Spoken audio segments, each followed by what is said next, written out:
Hey there everyone, how you going? It's Dom Italiano here, host of the Sustainable Creative Show.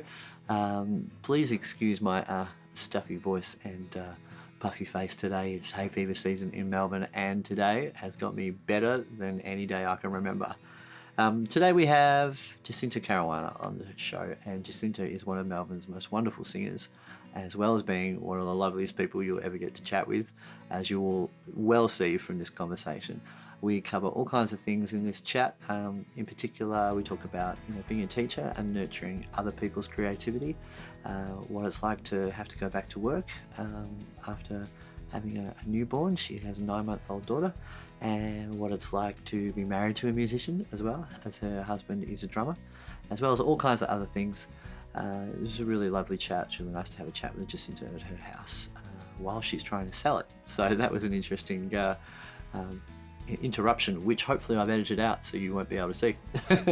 Next week we have Joseph Price. Joseph is a guitar luthier, which is a repairer and builder of guitars. So we have a chat about that, as well as us both having a hair-lip cleft palate, which is something that you don't see very often, and in particular very often with people who are both into guitars. So that was a lovely chat too. I look forward to presenting that to you next week. If you dig the show, subscribe on the podcast app, whatever you're listening to. Like the Facebook page, like the YouTube channel, all that kind of stuff. That'd be much appreciated. And look forward to bringing Joseph to you next week, as well as quite a few other awesome people in the weeks after that. So, speak to you soon. Enjoy. Bye-bye.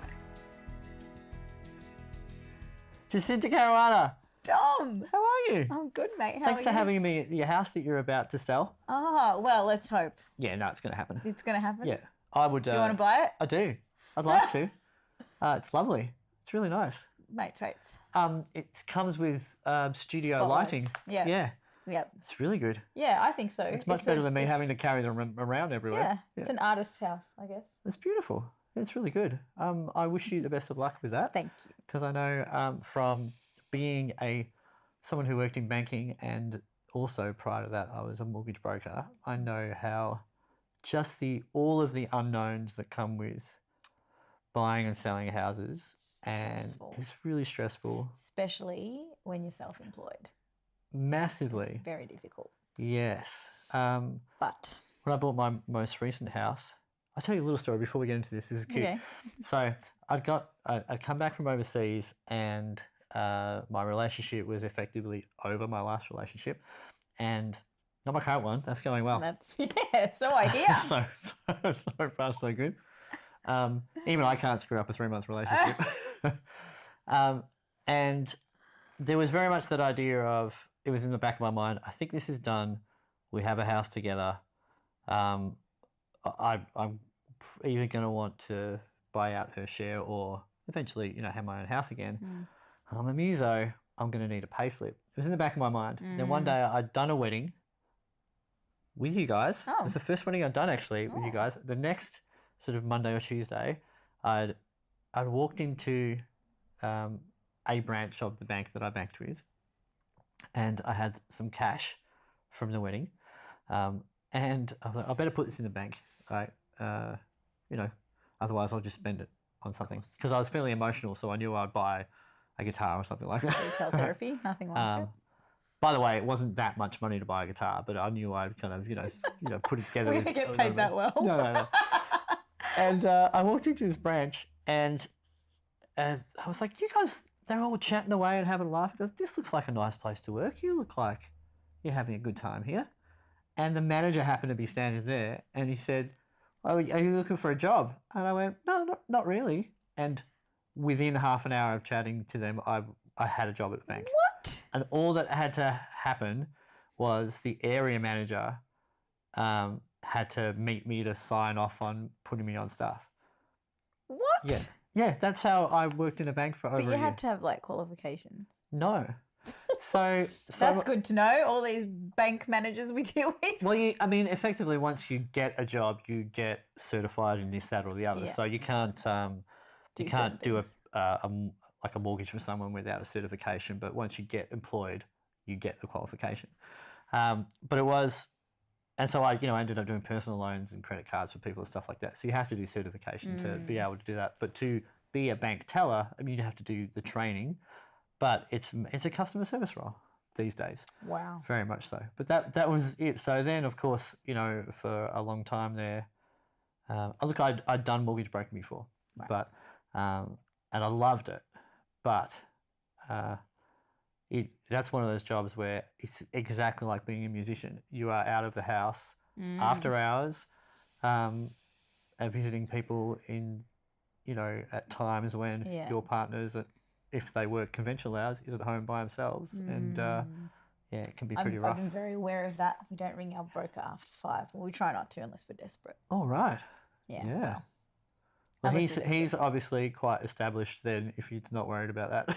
Oh, I'm sure he works well into the late hours of the evening, but I try to be respectful of that. Cool.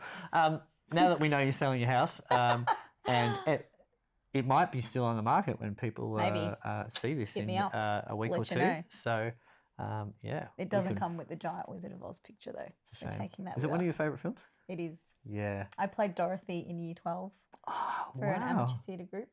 Yep. Time of my life. I loved it. Yeah. Have you read the book? You know, I haven't. The book is beautiful because, unlike, I mean, in the film, when you're older, you can observe that, of course, the Scarecrow has a brain, he's clever, and of course, the Lion has courage, and the Tin Man has heart, just the way he behaves. But the whole way through the book, these, it's like this kind of, these people are self-conscious, these characters are self-conscious, and if only they could be like this. But all the way through the book, at every test, they behave in the way that they wish they could behave. Wow. So it's a really good story for children to read. Maybe I'll read it to my little girl. Yeah, you know, it's really good for adults to read, because I find that, you know, a lot of adults, they have an idea about how they are, and definitely. and it's like a silent internal monologue about, oh, this is what I am, this is how I behave, and then if you say that to your friend, you know, like, about being confident or whatnot, and your friend will go, what are you talking about? You're awesome at that. And I wonder if there's something about that, about being actually self-conscious about the things that you are good at. But we could get more into that. That's opening a whole nother can of worms, isn't it? It is. So now that I've been talking for 6 minutes, can I introduce you? So this is JC. So Jacinta had the wisdom to marry someone with the same initial last name as her maiden name. And so... Just makes it easy. Yeah. Just made it easy. Prior to you being married, you are Jacinta Caruana and still operate under that name as a musician. And now you're Jacinta Constable, and occasionally when someone gets it wrong, she gets billed as Jacinta Constable as well. Yes. Now, you and I met through our mutual friend Rocky Lopreviti, and you can pronounce that however you like, depending on whether you're emceeing an Italian wedding or not. And Rocky runs a wedding band, and we play together in that. So I get the great honour of listening to you sing on a very regular basis. It's very nice. Such a... I'm not going to... Yeah, you're just such a beautiful singer. Thank you. And just very... you got this pure voice, but you also can, like, you can do the character thing. You can kind of put on a sound for a certain thing as well. Right. Which I really like. Some of my favourite singers, like, I really love Billy Joel, and I love how Billy Joel in almost every song has a different kind of character, different tone. And it's subtle, but it's there. So that's how we met, and that's how we've hung out the last 5 years or so. Yep. On a regular basis. Although there was a little while there where you weren't around because you were busy having a baby. Yes. And so we will talk about that a little bit. And one of the reasons why, other than the fact that I get to listen to you sing very often, is that I know that you've had experience doing original music as well, and that you also work with students, so you're a singing teacher, and you also do the school spectacular, so you work with young kids as well. So really, as adults. So you kind of, you always seem to be doing something creative, but not necessarily, you're not driving, oh, this is the Jacinta project. Yeah. But you're very much involved in nurturing the creativity of others. Yeah. Which, unlike myself, although I have a teaching degree, I'm always doing my own thing. But yeah, but going back to what we were saying about, buying houses and being self-employed and all that kind of stuff, that was the initial drive, because you think, well, because primary school teacher by degree, technically, but, and I did that for a little while, but I think when I really wanted to start making a career of music, then I had to do what I had to do initially, but it just turned out that I really enjoyed it. And so I've gone from teaching primary school classroom to now teaching adults, tertiary music education. So, yeah, I never would have thought I would have ended up here, but I actually really enjoy it. Yeah, I imagine. Is there I imagine both things come with their own set of challenges. Do you find because you're teaching your older, older kids, I guess we're all kids in a way, that the level of which the stimulation of the subject matter is a little bit more because you're an accomplished musician and you have a lot of experience. So I imagine like teaching little kids, teaching can be a bit like, oh God, I just want something to test my brain a bit. Yeah, definitely. Yeah. And, often the kids really, like I say kids, they are adults. They do really challenge me. And I probably that's what I like about it the most. It kind of keeps me on my toes a little bit too. Yeah. So you don't get bored. And because they're all very individual students as well and they've got, their own thing that they're doing, it just means there's such a variety going on. And everyone's you get to zero in on the fine points. Yeah. Yeah. Like, the principles behind everything, like if I'm teaching a vocal lesson, essentially the way everything works is the same, but the way that they adapt it to what they're doing in their style is always going to change. And I always say to them, take from it what you want. Like, take what works, throw out what doesn't, you know. But for me, it's all about them having a variety of tools in their tool belt and just using what they need to when they need to. That's so great. That's the analogy of having a toolkit, whether it's being a musician or just generally in life, is something like I really relate to. And certainly years ago when I had an emotional breakdown, and when I went to a doctor and I went to a counsellor, and it was like, I've got no tools. I don't know what I don't know how to talk about this or what it is. It was getting tools and then going, oh, that's right, I can use that. Yeah. And that's and as a musician as well, it's the same thing of going, oh, we're in that key and I've got these tools I can go to. Yeah.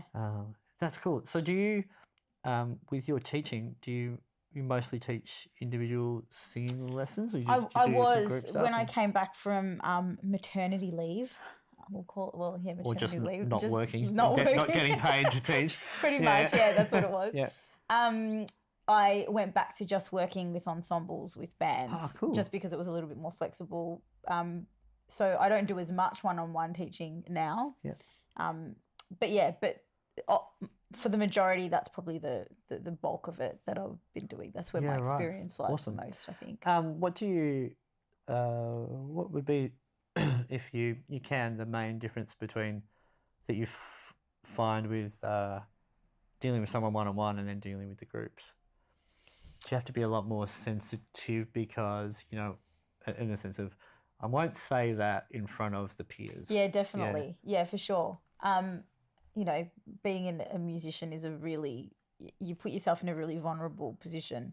So definitely finding that there's certain things that you just need to say out of the room or in the room, and also just reminding them that we're there to just try and bring out the best possible in them. And everyone's so different. And a lot of them have come straight out of high school and they come in with a lot of insecurity and a lot of baggage and, you have to be sensitive to that. But at the same time, you have to go, if this is the industry you want to be in, you need to understand I'm here to help you. And, I want you to take that, whatever criticism we give you or that it's constructive, on that note, I always try to make sure that I'm not just saying that bit doesn't sound good. You always have to offer a solution. That's probably the biggest challenge about working with groups. Yeah. That you can't just say that's not working. You have to give them something because otherwise I don't really know where to go. Damien, who Damien's a producer, and he was yesterday's episode that got published, and we had a bit of a chat about that, of him saying, because I asked him, do you in the studio, is there a time where you're trying to get a different result because the artist is married to that idea and you're going, it's just not working for me. And he said, the thing to do is, look, can we just let's just do a take of this version, and I'll give you the option to choose, as opposed to saying, oh, that's not working, that's not working. You've just kind of said a similar thing, like, let's just hone in on that a little bit. And I think giving them options is a great way to put it too, like, because my way is not always going to be the best way, and I always say to them, let's try this. It may not work, but let's just give it a go and see what happens. It might prompt another idea. That's something I read once about songwriting. Like, don't ever be afraid if you're co-writing to just throw out an idea that you think isn't great, because it could prompt your co-writer to come up with something that is great. So you can't be afraid to. It's easier said than done. I guess it's like a lot of stupid things come out of your mouth sometimes. Absolutely. Do you know that we'll let's have a chat about songwriting now, but it's interesting that that's how I effectively write by myself. Is I always sit down and press record on either the app on the phone or something else like that, and then I play, and then noises come out of your mouth, and then you listen back and go, oh my God, if anyone had been else even in the room doing the washing up over there, I would have never made that noise, which has then led me to actually write this song. Because you can be conscious about silly noises that come out of your mouth. Definitely. Which I guess is interesting, where often when you go to like a creative workshop or something like that, and whoever's running the workshop just makes the room make silly noises and wave your arms around, it's the idea of being free to just explore a sound or a physical movement or something like that, and not be conscious that maybe someone's looking at you going, I'm still like that, especially with School Spectacular. Rob, the head of voice there, if he's running a warm-up with them and they're all into it, they've done it before, and I want to get involved because I want to set a good example, but sometimes I'm just like, oh, but I'm an adult and I'm acting so ridiculous. But really, like, that's what you want them to do, so you kind of have to just put aside any, embarrassment that you might have and just do it, because you got to. Isn't it? I really. It gets harder as you get older. I really feel the weight of being older. In the sense of, like, when I was a kid, I couldn't wait to get up and grow up, and then once I grew up, I just wanted to be a child again. And it's the great thing about being an uncle is, as my niece Billy said to me about 2 years ago, it's like, oh, are you a big kid or like a little adult? Because I'm not very big. So, because compared to my brother, who's a lot taller and broader than I am, and I was like, I think I'm both. And and of course, that answer to her was like, okay, that's good. No worries. That's easy to please. Whereas me, I was like, I'm still contemplating that 2 years later. I like that. So songwriting.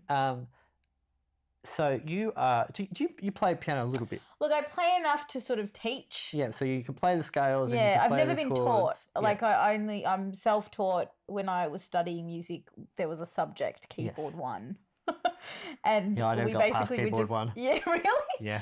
If I can do it, anyone can do it. We were basically just given a book, and you just go through the book and you do each test at the end of whichever chapter to just keep moving on. Yes. And so there was no one physically sitting there going, this is how you do it. It was just all, what I was learning in theory and then what was in that book. Yeah. And then, I guess I just learnt scales and chords and things like that from that combination of things. And so now I know enough to sort of play songs for students. And So to songwriting and therefore performing those songs live, is the bulk of your experience songwriting as in bouncing ideas off someone else and then putting that together, or have you done mostly this is my song and then getting other people to come in and play with you? More recently, it's been that way. I do find that because of my keyboard skills are limited, my piano skills are limited. So I do find that I hit a bit of a wall sometimes when I'm Yeah. writing on my own. But I do find the newer stuff that I've written, it was more stuff that I sat on my own and wrote and then took to someone and just sort of tweaked Tweaked I a bit. guess. But when I started writing, it was definitely more collaborative. Yeah, that's Yeah. that's the same for me. In the sense of all of my musical creativity initially was high school band, Yeah. and then as time went by and life got busy, you're like, well, if I'm gonna write, I better do it Yeah. because I don't, it's 2 o'clock in the morning and there's no one here, so I better write myself. Yeah, yeah. I think, well, like lyrics and melody, a lot of the time, I'd probably say 70% of what I've written, that's the stuff I more did on my own. Yes. Yeah. But sort of, the foundation of the idea was always collaborative, and then I would always take stuff away and just write to that. Yeah. Sorry if you can hear that moaning, P.S. Can you? No, that's so. You have what, 7 or 8 month old She's baby? 9 months. 9 months now. And she's supposed to be going to sleep, but she's just having a little She's having to chin wag. sing. Well, she's having to sing. It probably actually won't come through the Great. microphones, but That's what's happening right now. but we will get into. I will get into talking I'm just about conscious of the fact that there's having a little family. going on. I know, I love it. I'm listening to it. On Monday, I did a conversation with someone, and much more distracting than that, there was a wasp in the room. And Oh, that's so we were awful. trying to continue the chat with a wasp in the room. It was funny. So with the songwriting thing and then getting out to play that stuff, maybe 2 or 3 years ago, I came to see a couple of shows he did in Brunswick, and the band was killer, and you guys were great. And there's no but coming because I know it sounds like that. So, and what I observed there is, I can go and play my songs at any time I want, anywhere, because I'm the guitarist in my act, or if I decide to have a second guitarist, that's kind of I don't know, an added bonus. Yeah, but it's an option, I can kind of go out and do that. Whereas, you were singing and you had accompanists. Yep. And I wonder how do you feel about that being? Do you feel like that's a limitation? Very much so. Yeah. And has that stopped you from, or like hindered your pursuit because you go, I just have to keep asking and organising so many people so often? Yeah, for sure. I think a few years ago we had a bigger band in kind of like a funk. We used to do sort of original funk tunes. Yeah. And definitely, that fizzled because organising that many people is really tricky. And so probably that's kind of, affected the longevity of that. But even now, it's much easier to have, and that gig perhaps was only a small band. I might have only had, And you did have your husband. Yeah. Yeah. He works on the cheap. It's good. For me only. I bet you've invested a lot of time though. Well, that's true. Yeah. That's true. Yeah. He gets lots of home. So actually it's the most expensive Yeah, probably. It's been an investment. It's definitely, it does make it harder. Yeah, for sure. Because you want to look after them. You don't want to take for granted, the people that are willing to play for you and work with you. So, I want to make sure that I look after the guys, and there's rehearsals and it's their time and it's their profession. So so it does make it harder because financially you want to look after them and you want the gigs to be good for them, and so I've always been lucky that I've never had an issue finding people really to play for me, but it does increase the workload a little bit. For sure. It's been difficult for me. I feel exactly the same way. There's never been a shortage of people who were willing, interested and willing. But of course, they've all been really busy. Yeah. Because they're excellent. Yeah. And awesome people. And the thing, what I found is there's a sort of a level, I think there's a level that you get is like, if you can play at this standard, then playing above that is kind of irrelevant. Once you're really good, then you can do almost every job. Yeah. Right. And if you're a cool person, like if you're easy to get along with, then that elevates you to that point of people wanting to ask you to do stuff, because it means the whole experience is is enjoyable. And if you're that good, back to so obviously it's a podcast and I'm using my hand at level. So, but there is a video version of this if you really want to know what my hand's doing. But if you're that good and you're a dick, you're actually you're 3. Yeah. Like you're not actually a 7. You know? Yeah. And so I tell my students that all the time. yeah, Like, I don't care how good you are. If you are difficult to work with, if you're unreliable, then you probably should think about another career because you're not going to get the gig again. I wonder if too a lot of the times the people who are more difficult to work with end up being the not all the time of course, but end up being the lead of the project too, because then they get to like for example, I know very few drummers or bass players who are hard to work with and not cool people, because they tend not to be the drivers of the project. They tend to be the people who are called in to do stuff. Yeah. So they know how to. That's true. They're a bit wacky. Yeah. They can be like, oh, this guy's a bit zany, but they're the ones that are super punctual, and they are because they also have more gear, so they have to be there before everyone else. There's something about that that personality, which I think the ones that are a bit wacky tend to get called less. Yeah. Yeah. That's well, as we know, majority of our gigs are kind of like corporates and weddings and things, but half of the night is the hang.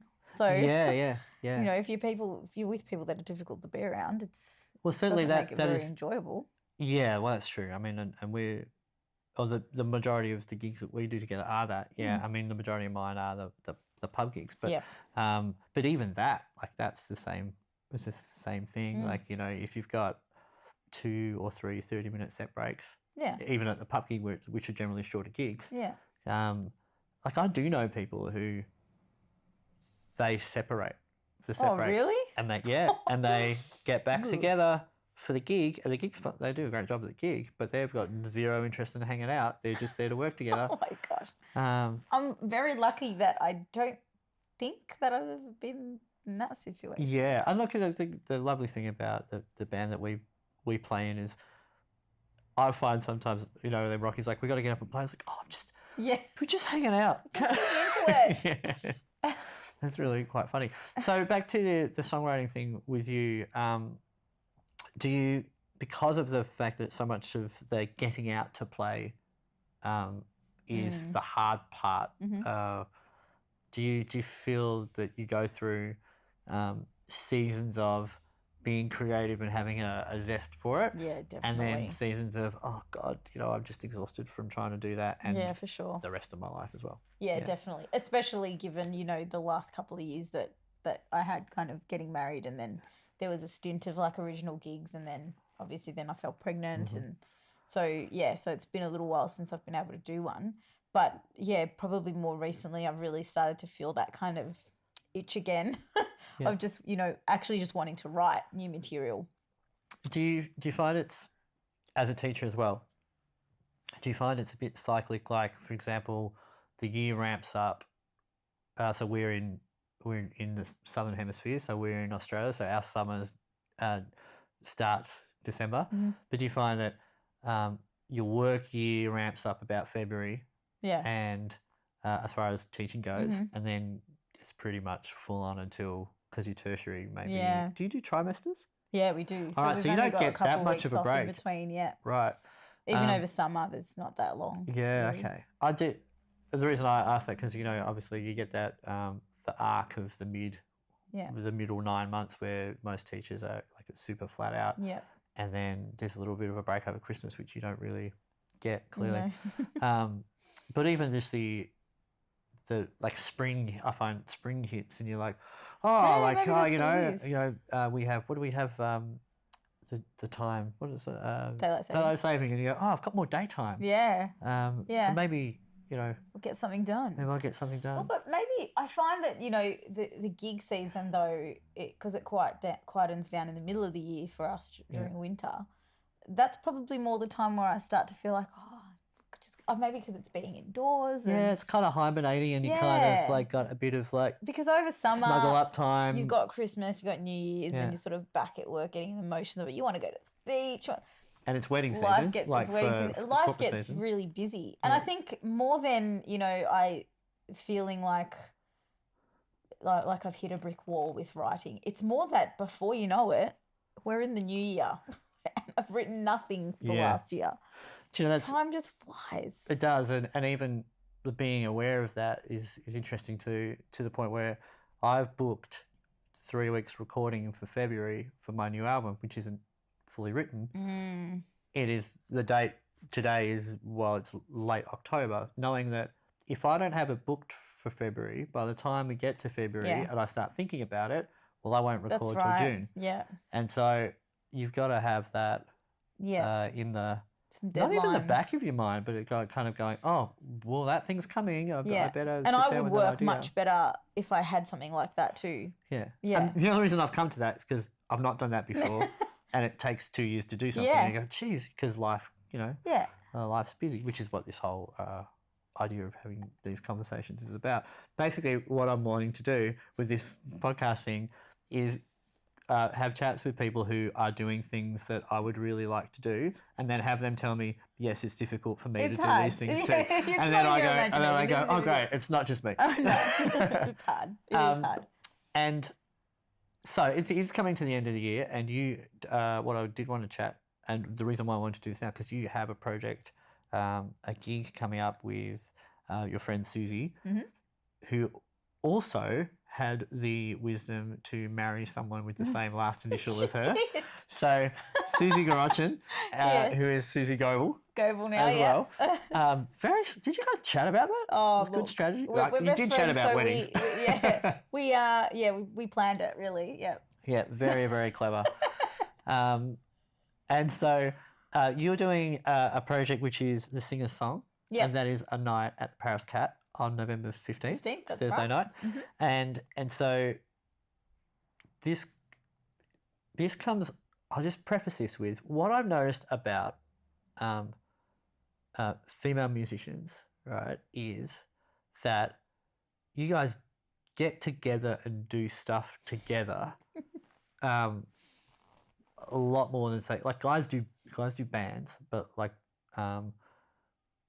I tend to see most of the things that when female I see I got my eye on it, but it's not, obviously it's not everyone.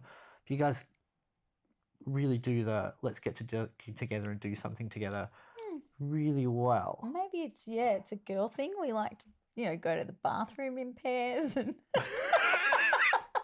Go shopping. But like, for example, like, if I need a new pair of jeans, I just go get. I don't call Matt and go, hey Matt, let's go get some jeans. It's no fun on your own. Yeah, It's much more fun with friends. And I really feel the same way. Like I do. The way I can be a professional musician in the sense of earning a full-time living from it, without teaching, is that I can do a few solo gigs a week, and that makes up for the fact that I can't do 7 duo gigs or 5 duo gigs and 2 band gigs, right? And I quite enjoy the solo gigs, but I would way prefer to play with someone else. Yeah. So I do align with that idea of doing something with someone else is way more fun, and it's great to plan and come up with ideas together. I think just even sing with a second person. Totally. Especially female singers, we very rarely get to sing together. Susie and I do the occasional gig, where it's the two of us as front people, but it's really rare. Like a male and a female doing a gig together and covering up so that band can do male songs and female songs. Yeah. So I realise it's taken me 8 minutes now to get to asking questions. So what was how did you guys decide? Let's do this thing together and So we were actually at the Paris Cat watching one of my favourite singers, Janine Maunder. Great woman. Oh, she's just my favourite voice. She's incredible. And super dude. Oh, she's just the lovely. most beautiful human. Yeah. She's so beautiful. And has always had a lot of time for me, which has been really nice. And so Susie and I went down to one of her shows on like a Wednesday night or something. And she just did this bunch of songs that, were not of a specific genre. They weren't necessarily well known. They were just songs that she just really enjoyed singing. And the vibe in the room was so lovely because nobody knew what she was going to sing. Nobody, you know, went because she's doing covers of this particular artist or, you know, tribute show. It was just her singing songs that she loved singing with a great band. Yeah. And at the end of the night, you know, Susie and I were chatting and we just sort of said, how nice would it be to do a gig like this where you can just do songs that have inspired you or have really shaped you as a singer, as a musician, as an artist, you know, and not worry about, is the audience going to enjoy that? Yeah, and also, I imagine the way that you're putting it together, I've seen a couple of the video snippets, but you don't have to be, because it's not a wedding or a corporate gig, you don't have to be true to the version of the song that, you know, they expect to hear. So you can do your own take on it and slow it or speed it. And we're definitely, you know, mixing it up with a couple of the tunes. And some we're doing, you know, as they are because we just love them as they are as well. But yeah, it's just been really nice to put together a repertoire of songs. And we did go through cycles of, but I don't know if I've got enough fast tunes in there, or I don't know if people are going to know this well enough. And we just had to step back and go, well, that's not the point of this show. Cool. You know, the point is really for people to just come and watch us sing songs that it's really self-indulgent actually. But you never get to do it. So it's just, the point of it is just to sing songs that we just love and, you know, have inspired us to be doing this for a living. Yeah. And I'm hoping because of that reason that the show is going to be really special and really sort of enjoyed by the people that have been so kind to buy tickets. Yeah, it's going to be, you know, I remember when you told me about it and you said, do you have a gig? I was like, yes, I do. And I still haven't been able to get out of my gig. Oh, no. To come. But it's not, it's, like most of these things, we'll work it out. So with, so you've got a band, so you've got a bunch of people to play. Yeah. Do you have any other women playing with you? Actually, yes. Yes, who you got? My very good friend, Zanny Kolak. Oh, who played on an album that I was on. Yes, I remember you and saying. We've not met. And you've not met. I've not met. It's really good. Technology. I've been seeing her play so many times. Yeah. But yeah, not met properly. So yes, Zanny will hopefully jump on some violin for a couple of tunes. She's busy interstate doing a show at the moment. So, you know, hopefully she'll sort of feel like she can. Yeah. She literally gets back like a couple of days before the gig. So yes, hopefully she's playing. But yes, we did have this chat that the way that it turned out is that my husband's playing drums. Great. Susie's husband's playing bass. Brilliant. So it's a big family affair, and my longtime friend Perron Lan is playing guitar. Awesome. He's amazing. Yeah, and a guy that I've worked with the School Spectacular, Dan Mugerman, who plays for the Bamboos, is on keys. Cool. And so as it turned out, you know, we asked these people to do the gig because we thought they'd be well suited to it, which is, you know, how it definitely should be. I know I've said to you before, I don't want to get a female musician just for the sake of, hey, I've got it. It should really come down to skill, right? Yeah. Or just appropriateness of the gig, I guess. Yeah. There's a time and a place, I guess. Yeah, controversial. It's honest, right? Yeah, it's honest, and I don't think that's a controversial opinion. Although this is how sexism works. Yeah. Right. I think it's a controversial opinion if I was to have it. Yes, probably. Do you know what I mean? Because I just know that for me, I wouldn't want to be given a gig just because I'm a chick. Yeah. I want to be given the gig because to fill a quota. Yeah. I want to be put on the gig because you know, there's a little I'm bit right about for it. Even that thing I was saying about you know, it doesn't really matter, like in the sense of once you hit that level of competency, it doesn't matter whether it is you know a man woman or you know gender diverse. Like the competency has to be met. Yeah. And as long as that's met, then it doesn't matter. But I do think there's a lot going on at the moment about I heard on the radio yesterday saying you can't be what you cannot see. There's this idea of, you know, if men or women or people of different gender identity can't see themselves represented on a stage or in a role, then they don't necessarily believe that they can also do that. Do it. And I understand that perspective, but I Yeah. also, like, for example, I don't know any people with hair, lip, cleft palates doing what I'm doing. Does that mean that I should, I'm wondering, Yeah. what I guess I'm trying to say, how specific can you get Yeah. to the point where I can't see myself Yeah. being represented, so I feel like I'm not represented? Yeah. And of course, there's a cutoff to all of that stuff, and I think it's a great discussion to have, and I think it's always interesting. And I think basically, yeah, as long as you can do the job, then Yeah. Look, then- and look, don't get me wrong. I'm fortunate actually enough to work with many incredible female musicians on a regular basis. Anyway, it just, I guess, for this particular gig, it just turned out to Yeah. be, you know, that our closest musician friends just happen to be male. Well, and also, like, and when half the band is going partners. to be, that makes total sense, of course. yeah, And I guess I ask you that because I know you've been involved in projects that and I Stand By Your Woman is one of the things you've done, Yeah. and I love these things. I think they're it absolutely highlights just how many wonderful female musicians there are, and of different sexual orientation, all that stuff. And I think it also paints that path that you should feel that you should be able to say and be who you are Yeah. without fear of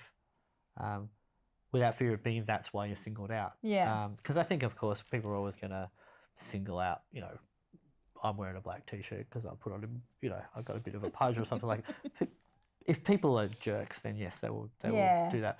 But I like those projects because they also give a strong theme.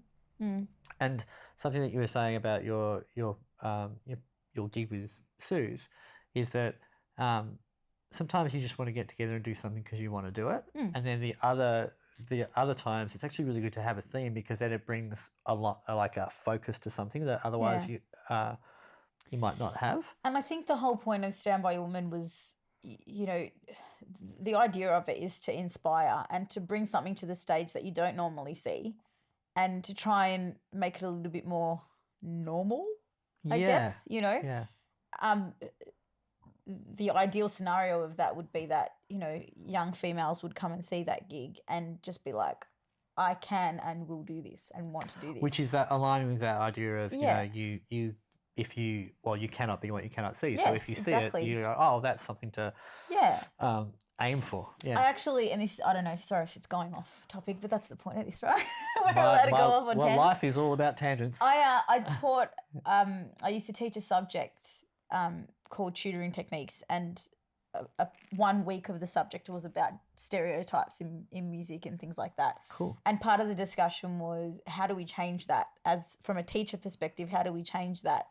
And it's little things like just making students, don't just show them male drummers. When you're talking about, specific drummers or specific styles, try and show them a variety of, there's male drummers and female drummers. And because there are, hopefully it's changing. And I even see through the students that we get through work as well that that it is changing, because we do have a good mix of, female musicians, instrumentalists, which is awesome, bass players and drummers. And I think that it is definitely changing, even in the last few years, because Right. I think when I started, it was, pretty much all male drummers and male bassists. And that's definitely taken a turn, I think. Good. Because I remember, I've been in, I went to music school 20 years ago and more, and we had a few female students. Mm-hmm. Most of them were singers. Singers, yeah. And already great. People who had a lovely voice, who had been singing for a long time, and even maybe just a lot of, I think, things with a voice often, those really young years where you're just singing along to the radio at home, and then no one tells you to shut up because it's quite nice, and so people keep doing it. And so they've just got those extra years of just singing along to have developed that affinity to singing. Whereas I think when we were younger, there were just less. There was this less. No, I don't think there was less opportunity. But just less. Focus on the contemporary instruments. Yeah. So I remember at school, and when I went to 1 year at Melbourne Uni, and it was easily close to half the students were female musicians, but they were the classical instruments, not the bass and not the drums and look, and I think stuff like social that. media has a lot to thank for that as well, because everything is more accessible these days. Yeah. So you can see that happening, And you can find around the world. You too. can find it, Yeah. yeah, definitely. So hopefully that's a positive that social media Yeah. plays amongst. Yeah, look, I was just saying the other day about social media. Is like if you use it to create and share and engage with that, then I think my experience is, my observation, is that people who create and share with social media engage with it in a positive way, right? And they engage with other people's creations. But people who tend to use it for kind of wacky, narcissistic, complaining about how shit the world is. It's a fine line, isn't it? Well, yeah, I mean, it can be. But it's that thing. If you're focused on making stuff and finding stuff which inspires you to make stuff, then you don't have time to whinge. Yeah, absolutely. And think about how shit the world is. Yeah. And gossip and stuff like that. It just doesn't happen. I know much of, I know having an hour-long conversation sounds like maybe it's a bit of gossip, but really it's about exploring And the ideas. doing a gig that just of songs that you like and that you don't really care if anybody else is going to like them. But the thing about that, which is great, is that you're not doing that 3 times a week. Yeah. It is a special thing. Yeah. It is a special thing for you to do. And hopefully people will enjoy them. Yeah. There's always Well, that. I mean, of course, knowing how you sing, and the people that know you guys as well will know that it will be enjoyable. And that's testament to the fact that you the work that you've done before. Yeah. But let me not try and build you up. So let me ask you about. So life's changed a lot for you in the last sort of 18 months. Yeah. You got married, and you now have a little child. Yes. And an interesting thing is that both you and your husband are musicians, and I imagine that means that often both gigging at the same time. Definitely. So with a new little baby, how is it for you to juggle that, and not just the fact that you're juggling it practically, but how is it like emotionally, where you go, oh, I've got a wedding and I have to be out of the house for 7 hours. Yeah. I don't want to be away from my baby for that long. Definitely don't want to be. Yeah. It comes in 2 parts. I think when I first went back to gigs, we definitely tried to make it so that we both weren't. There's a calendar sitting at the back there. You might be able to see it, and it had all of our gigs listed, and it just sort of it just gave us an idea of who was going to be home when, and just helped us to just get our heads around that. Yeah. New way of living, I suppose. Now, yes, there's often nights where we're both out of the house, and we're lucky. She's a pretty chilled little girl, so she's just in the car. Yeah, she just hangs out. She just hangs out. No, no, that doesn't happen. No, she's really good. She stays at my parents', and my husband's parents often come down and look after her, and she's just happy. So we're very lucky that that's the case. Early on, there was a lot of guilt with, I'm leaving her for ages. I can't put her to bed, and she doesn't understand why. She just thinks, why isn't that person that always feeds me and puts me to bed, why isn't she here? And when is she coming back? Like, she's really little. She probably doesn't think that way, or didn't think that way, but I did. Yeah. And I had to remind myself that I also want to set a really strong example for her that, mummy has a life that she really enjoys and a career that she really enjoys. And it's been a lot of hard work to make a living doing what I love to do. And I would hope that as she grows up, she understands that and, is inspired by that. So it took a little bit of,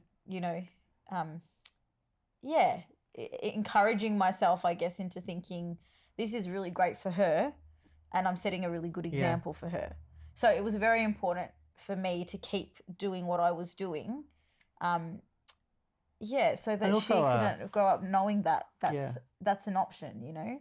And I imagine too that self-negotiation that you have internally about why you're doing it and the multiple reasons why. I mean, it's not, there's all kinds of reasons why we go out to work, and not the least just so that she's got a house to live in. Yeah. And mangoes to throw on the floor. Yeah. And expensive mangoes. Yes. That's look, I'm not a parent, as you well know, and I would like to be one day, but I would also like to be a parent who's a musician, who does what I continue to do. Yeah. And I think there's an element of that's actually super compatible for, someone who might be in a relationship with someone who wants to go back to work and maybe works a day job, and so you can share without necessarily the need to say, I need a family member to step in a couple of days a week to help us out, which, lots of us have parents that have the right age and, I guess, health profile to be able to do that. But a lot of people don't have that. Yeah, absolutely. That, they live interstate or overseas or whatnot. So I guess a little bit of my reason for asking that is because I'm hoping to get to that point, but I'm also a man, so I'm not going to breastfeed. So even that attachment to my child is going to be really, really different. And also, but even that, like asking you, if my partner has a child, then that's a conundrum she's going to have to come with, and I'm going to have to get my head around, just go back to work. Can't just say that. Yeah. It's going to be different. Yeah. You definitely have to be ready. And everyone's reasons for going back as early as they do, will be different. I think, the attachment thing, it's tricky. You do have to really work around it.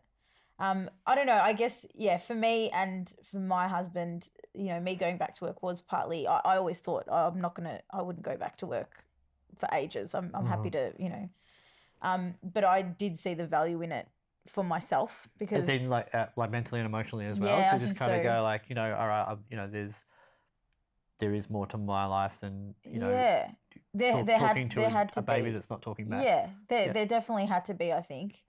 And look, I went in phases of it. Partly I was couldn't wait to go back because I just missed music and things like that. And then once I was back, I was like, could have probably done with a little bit more time off. But you get back into a routine of things, and it's been really good for her to have to stay with other people. And she seems to be a kid that's like got her eyes wide open to kind of going, oh, what's happening today? Yeah, she does. Yeah. So we're very lucky. That's in good. that sense. With being married to a muso, do you have what's it like with the car stereo? I know this is really, really funny. With the do you have compatible music tastes, or is it just because you're both very like experienced and knowledgeable, so your concept of appreciation for music would be a lot more than say two people is like, oh, that's my style, and that's you guys be able to share definitely. We've definitely come from different, I guess. He grew up listening to a lot of, I guess, grunge. Yeah. Oh, the way you said grunge and rock. Grunge, pop, rock kind of stuff. Yeah. I guess, is that what do you call it? And I grew up listening to R&B and pop and, eventually, soul and Motown and things like that. And I think as he got older, then he started to have more of an appreciation for that. And then probably vice versa. Then I started to have a bigger appreciation for the other worlds, I guess, the other genres. And so we both really appreciate each other's, musical tastes. There are definitely mornings where he'll put on an album and I'll be like, I'm going out. This is either too much for a Sunday morning or this is really depressing. Can we listen to? Because he loves, as I do, singer-songwriter stuff. but sometimes it's just, and for me, it's just a bit too, especially the early months of having a child. You know, there was some mornings where I just wanted to listen to music that just made me happy and not made me think. Yeah, sure. Well, I guess at those times when your life is being redefined moment by moment. Yeah. Then the last thing you want is the soundtrack to go. Yeah. To make you question the meaning of everything. life or something. Yeah, I definitely remember a couple of conversations, some of those early mornings, going, I don't want to be reflective this morning. Yeah. This is forcing me to be reflective, and I just can't. Too emotional and too much going on and not enough sleep. Wow. Yeah, that's awesome. I mean, I'm not suggesting it would have been awesome in the moment, but just to reflect on that and just to think about, of course those things come up. Yeah. Of course they do. And we love music, and we often will get up in the morning and put some music on rather than putting the TV on or anything like that. While we're giving Addie breakfast, and that's something that we like to do. But definitely it depends on moods. So we always just try to make sure we put something on we know everyone in the household's going to enjoy. That's great. That's actually a really good lesson to, in the sense of just considering who else is in your space. Yeah. To share when you're in a shared space. But I also think it's nice to listen. Like I'm happy for him to put on stuff sometimes that I might not otherwise listen to, because it's education for me for sure. You know. And there's definitely been some songwriters and some songs that he's opened my eyes to that I wouldn't have ever found had he not, of course not, introduced them to me. And as a teacher, you probably find that too, like students bringing things to you and you just going, "What? For sure. Wow, that's pretty incredible." Yeah, definitely. There's so much out there, and especially again in the age that we live in with YouTube and iTunes and all, it's everything is really accessible, and there's just so many independent artists that you otherwise never would have known who are of. wonderful, who are incredible, like us. Exactly. But that is true, and it's something that I notice. If I listen to the radio and whatnot now, there's still very much this buzz and of whatever is like getting attention. Yeah. And sometimes it's great, like the stuff that you just kind of go, oh man, like I guess those people have to pick something to arbitrarily kind of, make a fuss over. But God, there's just so much other great, with things with an original voice. This is part of the frustration of making original music as well. Like I know when I did my first solo EP that a lot of, the feedback from it was, I was doing the ring around with some radio stations. Do you mind if I send this through? And a lot of the feedback was, so what's the genre? Like what? And I'd be like, okay, well, I guess R&B pop.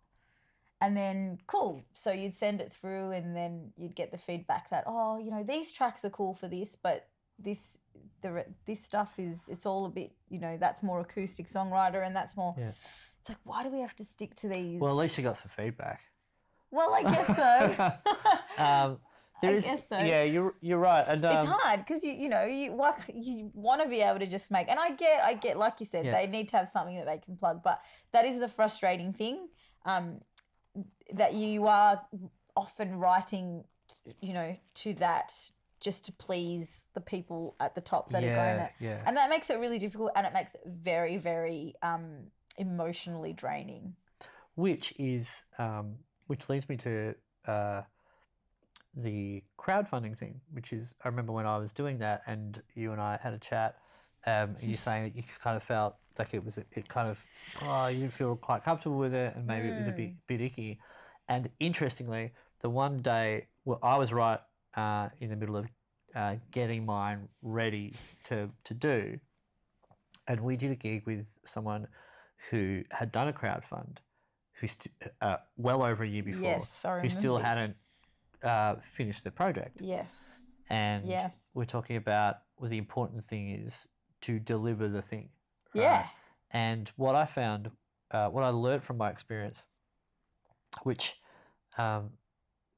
speaks to just what you're talking about pleasing someone that you don't know.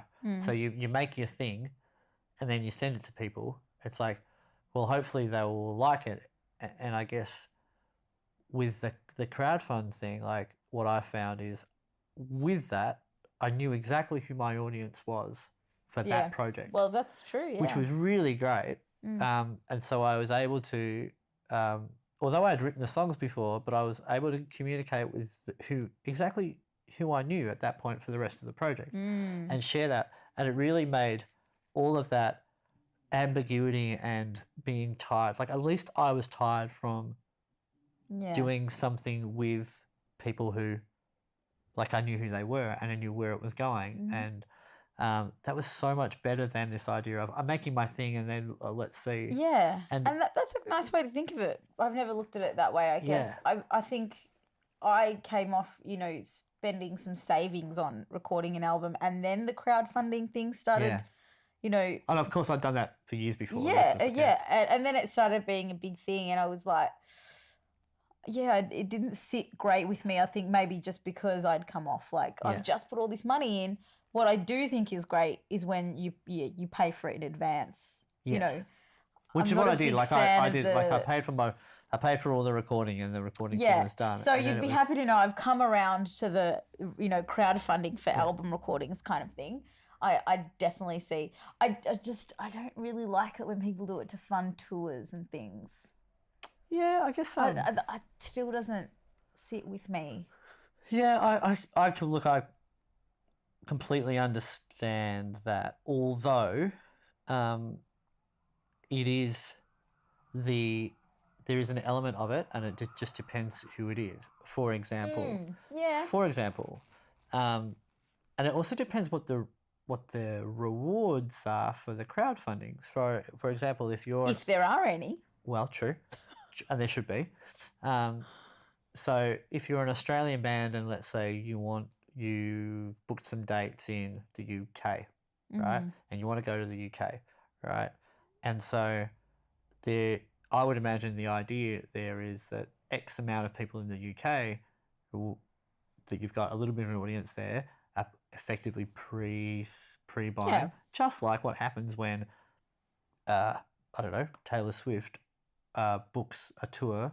Was she the first name that came to your head? Well, she's playing tonight. But I think that tour got announced well over a year ago. Yeah. So they knew that they had X amount of seats sold in Melbourne. That's a really great point. Yeah. So it's effectively crowdfunding a tour. That's a great point. They could cancel it.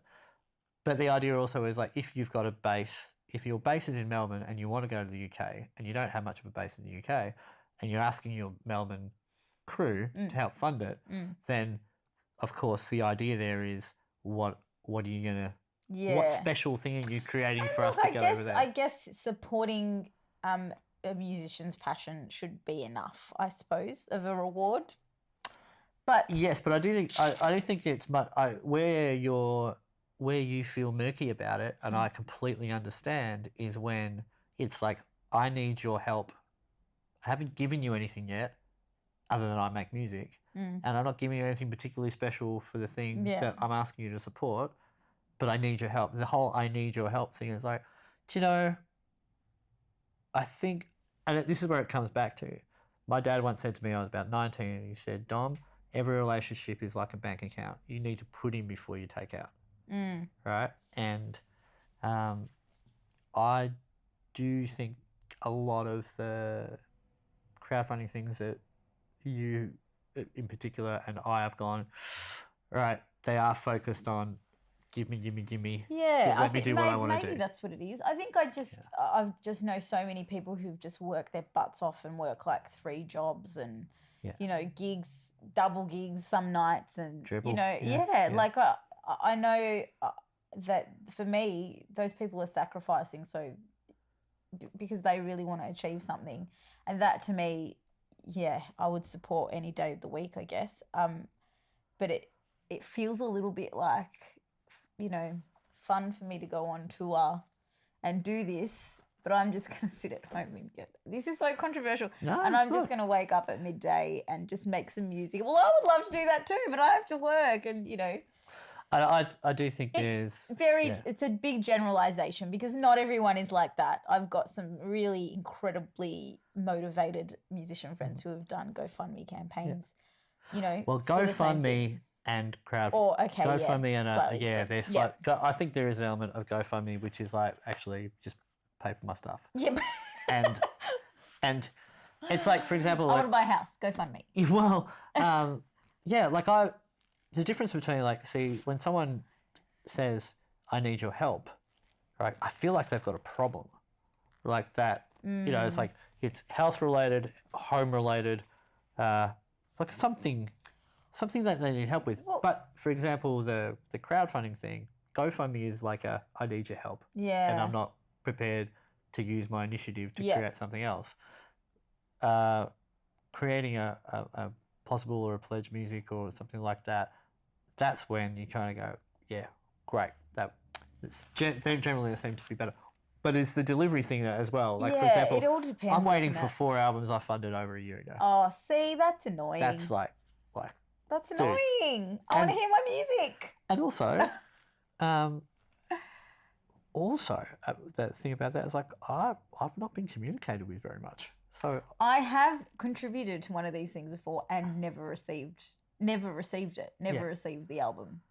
And maybe it scarred me. yeah, that I makes think sense. it scarred Yeah. me. Oh, look, I can understand having done one myself, and it's just a gargantuan project, and some things take longer to do than others, and you know, then you kind of go, well, that was effectively close to 160 different people and Yeah, different things. yeah. Like, did I miss sending something? Yeah, and yeah, sometimes you go, yeah. you look at your spreadsheet and you've ticked something off, and you go, actually, I'm not sure if I I'll ever check. did that. I'll check up on that. Can I just say, I did recently see a really great reason to use a GoFundMe campaign, Yes. and that was a musician who was diagnosed with cancer recently. And as you know, as musicians, if we don't work, we don't get paid. If that's what you do full time, you're not getting any kind of, like, it's really difficult to get, we've looked into it, to get any kind of insurance, work insurance. So if you can't work, you don't get paid, can't pay for treatment, all that kind of stuff. Being a self-employed musician, that's just what comes with it. So a whole bunch of people rallied around and did this GoFundMe for this musician, and I thought that's like for me the perfect. Yeah, I'm not sure if it's the same musician we're talking about, but yeah, our friend Reese was one. Well, no, the A different one. yeah. Yeah, and we did a lot of work. We had a fundraising day. There's been a whole bunch of fundraising things for Reese that we raised. Well, I say we, like I was part of a big, huge group of people that, we raised a lot of money that's going to help. So yes, I think that's the difference between, a GoFundMe and, project funding and stuff like that. So yeah, I think like back to that, we was talking about in the beginning of you being a teacher and tools. Like there are tools that you can use which are really, I think then everybody gets a better experience. So if you've got like a good toolkit as a musician, then not only you as a performer gets to have a better experience using those tools, but the people who are listening get the benefit of you knowing those tools as well. And certainly crowdfunding is a tool like that. It has definitely become that way for sure. Yeah, and I do think that, depending on how you go into any project, the mindset you have, as in if you go in, what can I get? It's always gonna come across as more selfish than if you go in and say, what can I give? Yeah, and that's absolutely. Just how the world is. Yeah. Do you know what's interesting? What we just I know there's going to be a seamless edit to this before, just a few minutes ago, and you guys won't notice that someone popped in to pick up some keys because Jacinta and Trav are selling their house, but there wasn't in it, and while that was happening, I actually looked at my page of all the things I wanted to talk about, and we have actually covered them all. Oh, really? Yeah, without me really having to look at it. Seamless. Which I think is really good. So what I might do, and also then I looked at the time and we were over an hour, and before we started, you were saying, I know, I don't have much to say. How could we even do? To be fair, I'm verbose and I do talk a lot. But one thing, so I'm going to close my little book and I think we'll finish up. I really given that I've known you for a long time, and I know that you've gone through the the ups and downs of like working with original music and the ebbs and flows of being gung ho with a project and then kind of having to back off because that's how life is. I'm really excited that you're doing this gig with your really good friend, because there's another thing as well about doing something with someone that you love and you don't get to work with very much. No, and look, and your partners as yeah, well, which is really it's lovely. going to be really special. And I guess we've also tried to structure the set so there's a group of songs that we're doing together that are by artists that really have brought us together too. Yeah, cool. So there's that. So there's going to be a lot of chatting, about the tunes and about the artists and what they mean to us, which I think is going to be nice as well. Beautiful. Yeah. So now, there are a few videos online. So this will come out like a week and a bit before your show, which is on November 15th. There are a few videos on your Facebook page and your profile. So if anyone knows you, they will be able to watch them. But also, Jacinta Caruana on Facebook. Yeah. Music. Jacinta Caruana music. Yep. Yep. Have a look because they're just beautiful. They're so great. And like I said at the start, it's like really nice to see other people doing things that I go, oh, that's like I want to be doing things like that. And it's great to see other people kind of setting that example. So thank you. And thank you. It would be November 15th, 2018. So obviously, once this goes online, people are going, well, it's 2022. When's this gig? But no, we'll do another one. They'll do it. Yes.